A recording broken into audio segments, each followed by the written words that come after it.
కర్ణాటక మాజీ ముఖ్యమంత్రి BJP senior నాయకుడు బీఎస్ యడియూరప్ప చిక్కుల్లో పడ్డారు. పోక్సో కేసులో ఆయనకు బెంగళూరు కోర్టు గురువారం నాన్ బెయిలబుల్ వారెంట్ను జారీ చేసింది.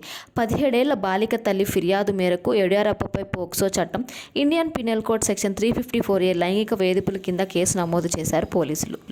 మే నెల 14వ తారీఖున బెంగళూరులోని సదాశివనగర్ పోలీస్ స్టేషన్లో ఓ మహిళ ఫిర్యాదు చేసింది.